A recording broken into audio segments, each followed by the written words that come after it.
नमस्कार दोस्तों, मैं हूं घनश्याम खटवानी। इस वक्त मैं मौजूद हूं तपसी बाबा वृद्धाश्रम केरा जरिया लच्छनपुर चांपा में। इस वक्त मेरे साथ है नेहा अविनाश अग्रवाल चांपा छत्तीसगढ़ से। आइए उनसे जानते हैं, एक वो सामाजिक कार्यकर्ता है, उनके द्वारा किस प्रकार के कार्य किए जा रहे हैं।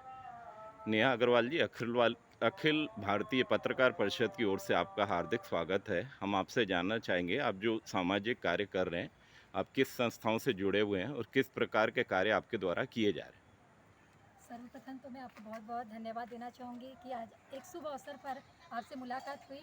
मैं जी। नेहा अविनाश अग्रवाल, अखिल भारतीय मारवाड़ी महिला सम्मेलन छत्तीसगढ़ प्रदेश की पर्यावरण प्रमुख, अंतर्राष्ट्रीय अग्रवाल सम्मेलन की शाखा अध्यक्ष एवं राष्ट्रीय स्तर पर पर्यावरण की को चेयरमैन, साथ ही नारी शक्ति पर्यावरण गतिविधि NSPG RSS की कार्यकर्ता, जांजगीर जिला की प्रभारी। मेरे साथ है मधु अग्रवाल जी, अखिल भारतीय मारवाड़ी महिला सम्मेलन की चापा की अध्यक्ष। हमारा जीवन का उद्देश्य है जीवन के रंग सेवा के संग। भगवान धरती पे हमें जन्म देते हैं, भेजते हैं तो किसी उद्देश्य के साथ भेजते हैं। उन उद्देश्यों को अगर मानव पूरा करने लगे और समझने लगे तो मेरा मानना है कि धरती पर ही स्वर्ग है। ऐसा मेरा मानना है कि हमने भगवान को देखा नहीं है लेकिन मैंने महसूस किया है। 31 जुलाई आज दो खास पर्व है।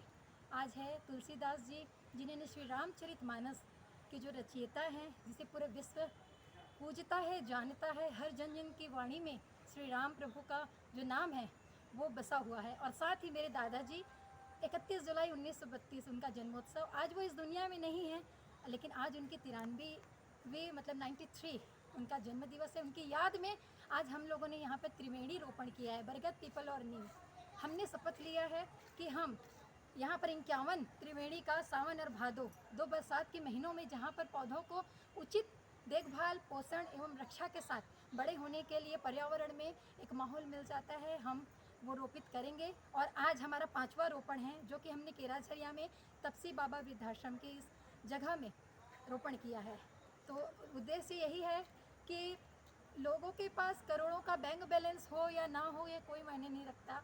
हम अगर अपने बच्चों के लिए कुछ छोड़ के जाना चाहते हैं तो एक हरा भरा पर्यावरण।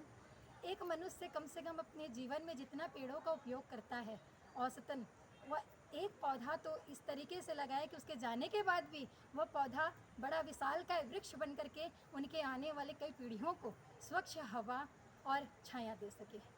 धन्यवाद। ये थे नेहा अग्रवाल जी, जो अपने कार्यक्रमों के बारे में बता रहे थे।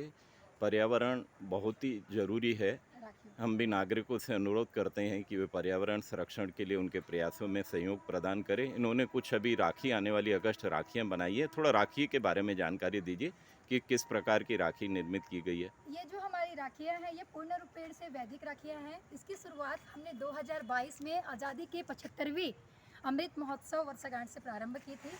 यह गोबर, मिट्टी और बीजों से तैयार की गई है।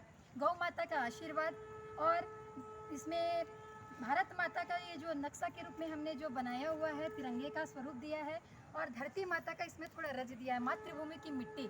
मेरा मानना है कि इन तीनों को मिला करके ये जो हम सैनिक भाइयों के लिए जो सरहद पे हमारी रक्षा के लिए सदैव तैयार हैं, बैठे हैं, जो दिन रात जिनकी वजह से आज हम यहाँ पे सुकून से सो पाते हैं, उन भाइयों के लिए यह प्रेम भाव से बनाई हुई राखियाँ हैं जो हर साल हमारी महिला शक्ति के द्वारा तैयार की जाती हैं। मधु जी, आप भी बताएं इस बारे में। मधु जी, आप राखी के बारे में कुछ जानकारी देना बताइए चाहें, कैसे आप बनाते हैं शेयर हम कर लोग। सकते हैं। हमारे जो यूट्यूब के दर्शक हैं, उनके जानकारी के लिए बता सकते हैं किस प्रकार से। हमारे समाज में महिला शक्ति को प्रमुख माना जाता है लेकिन महिलाएं आज भी मीडिया में आगे आने के लिए, समाज में आने के लिए डरती हैं।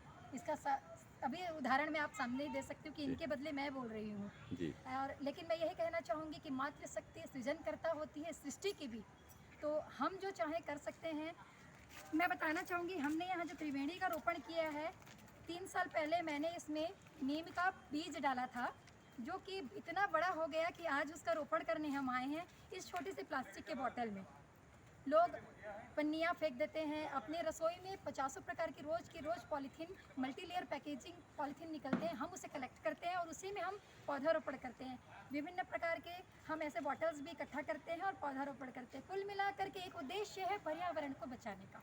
आप सभी से भी अनुरोध करूँगी, अभी गवर्नमेंट का भी एक प्रोग्राम चल रहा है, हरित द वे ऑफ लाइफ। उसमें इको मित्र मैप डाउनलोड करें और क्विज खेलें और छत्तीसगढ़ को आप आगे लाने के लिए पूरे भारत में आप प्रयास करें। मैं यही आप लोगों से अनुरोध करूंगी, इको मित्र मैप जरूर डाउनलोड करें, पर्यावरण के 20 क्वेश्चन का जवाब दें, अपना पर्यावरण से संबंधित एक फ़ोटो डालें और प्रमाण पत्र हासिल करें। 21 अगस्त तक यह मुहिम चलेगी। यह पूरे ministry of government of India and educational government of India, ये दोनों कंबाइंड रूप से इस कार्यक्रम को चला रहे हैं।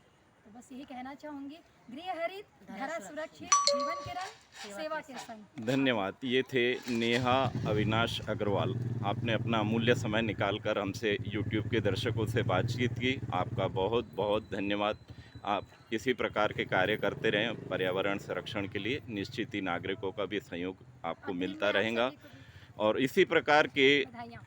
और भी वीडियो देखने के लिए हमारे YouTube चैनल को लाइक करें, शेयर करें, सब्सक्राइब करें। चांपा छत्तीसगढ़ से मैं घनश्याम खटवानी। जय